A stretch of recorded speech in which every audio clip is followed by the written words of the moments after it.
जय माँ भगवती। आप सभी लोगों को राधे कृष्ण। तो अभी हम सावन के बारे में आप लोगों को बताएंगे कि सावन कब से स्टार्ट हो रहे हैं। तो अभी हम पंचांग लेकर के बैठ गए हैं और ये ठाकुर प्रसाद के पंचांग से आप लोगों को बताएंगे, क्योंकि विद्यापति के पंचांग से बहुत सारे लोगों को समझ नहीं आता। तो इस बार सावन जो है सो 2024 में सावन 21 जुलाई से लेकर के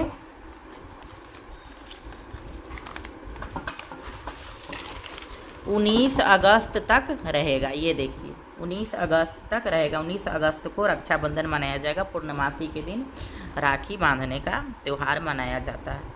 तो ये आप लोगों को समझ में आ गया। इस बार जो है सो 5 सोमवारी का व्रत रखा जाएगा। इस बार 5 सोमवार पड़ रहे हैं और इसी में आप लोगों को बता देते हैं कि 9 तारीख के दिन नाग पंचमी है। तो कृष्ण पक्ष के भी कोई कोई मनाते हैं और कोई कोई शुक्ल पक्ष के मनाते हैं। तो इसमें शुक्ल पक्ष का दिया हुआ है 9 तारीख के नाग पंचमी है।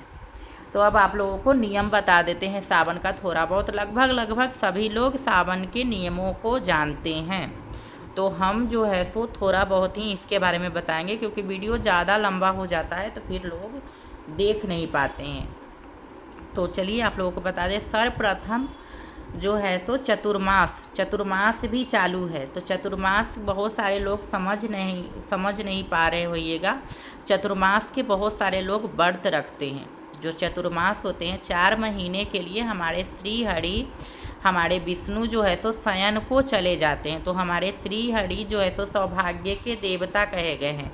इसी वजह से मांगलिक कार्य जो है सो 4 महीने में नहीं किए जाते। जो भी मांगलिक कार्य है, जैसे बच्चे का उपनयन हो गया या फिर मुंडन संस्कार हो गया या फिर गृह प्रवेश हो गया या फिर विवाह हो गया, तो ये 4 महीने के जो भी टाइम होते हैं इसमें ये सारा कार्य नहीं किया जाता है, क्योंकि हमारे श्री हरि शयन अवस्था में, निद्रा अवस्था में चले जाते हैं। तो आप लोगों को समझ में आ गया होगा।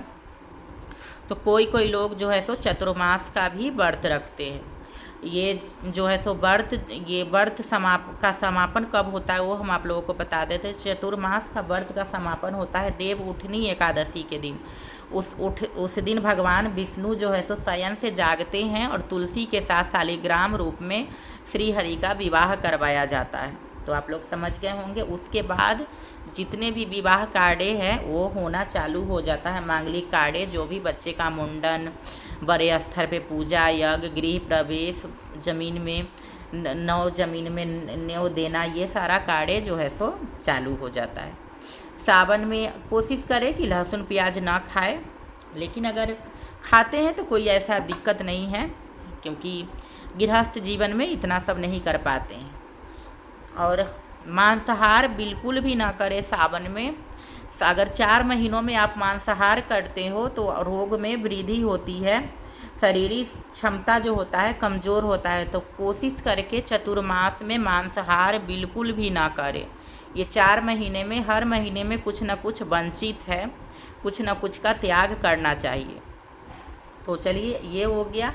उसके बाद सावन में मतलब पूजा पाठ जो है सो ये ज़रूरी नहीं है कि सावन में ही करें। बहुत सारे लोग होते हैं ऐसे कि सावन का मास है तो खूब पूजा पाठ करेंगे, बाकी दिन तो प्रभु को देखेंगे भी नहीं, झांकेंगे भी नहीं। तो ऐसा कुछ नहीं है। अगर पूजा पाठ करना है तो हमेशा कीजिए, या फिर मन में मानसिक पूजन कीजिए प्रभु का। ये नहीं कि सावन ही स्पेशल है प्रभु का और उसमें स्पेशल आपको दर्शन दे देंगे, तो ऐसा कुछ भी नहीं है।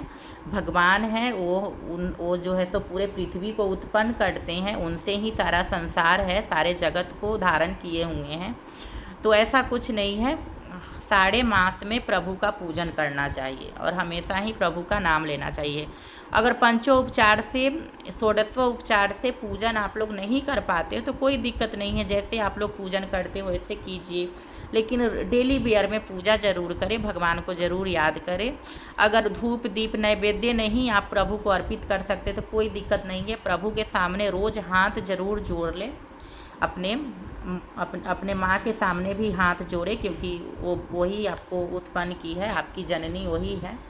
तो ये हो गया। अब सावन में क्या क्या नहीं खाए जाते हैं तो वो हम आप लोगों को बता देते हैं। सावन में हरी सब्जी बिल्कुल भी ना खाए। बहुत सारे लोग बोलते हैं कि स्वास्थ्य के लिए अच्छा होता है, लेकिन सावन जो महीना होता है वो बरसात का टाइम होता है, इस वजह से सारे सब्जियों में कीड़ा लग जाता है। विशेषतर बैंगन का बिल्कुल भी उपयोग ना करें सावन में। सावन में बैंगन बिल्कुल भी नहीं खाना चाहिए, क्योंकि बैंगन में ऐसे कीड़े होते हैं जो कि दिखाई नहीं देते हैं और आपके शरीर के अंदर प्रवेश कर जाते हैं। तो सावन में हरी सब्जी ना खाएं, कोशिश करें चना भिगो करके खाए, सोयाबीन खाए, ये सब सूखी सब्जियों का यूज करें, ये हरी सब्जी का त्याग करें सावन में। ये हो गया, बस यही नियम है और कुछ नहीं है विशेषतर। और जो भी लोग जो है सो शिव जी को कांवड़ लेकर के जाते हैं, जल चढ़ाते हैं, तो वो लोग चप्पल नहीं पहनते, चप्पल का त्याग करते हैं। तो इतना शरीर को कष्ट देने का कोई ज़रूरत नहीं है। हमारे प्रभु हैं और वो कभी भी नहीं चाहेंगे कि उनके बच्चे जो है सो कष्ट में रहे। तो जितना शारीरिक क्षमता है उस अनुसार ही प्रभु का वंदना करें, पूजन करें और अच्छे से प्रभु का नाम लें, बस वही काफ़ी है। प्रभु को आप याद कर लीजिएगा, वही पर्याप्त है। तो बस यही नियम है और बाकी आप पे डिपेंड करता है। 1 महीना लहसुन प्याज नहीं खाना है तो नहीं खाएं।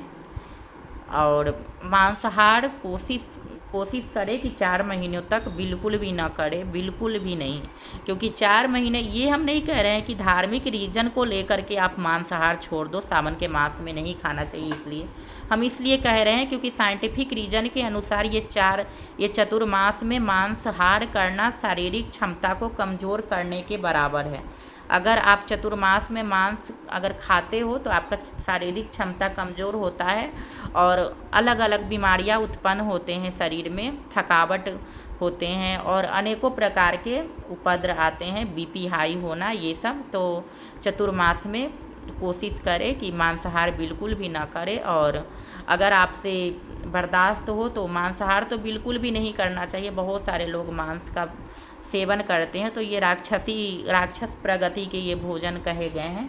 तो जब भी आप लोगों का हृदय परिवर्तन हो, जिस दिन लगे कि हाँ किसी को चोट नहीं पहुंचाना चाहिए, तो मांस का त्याग करें।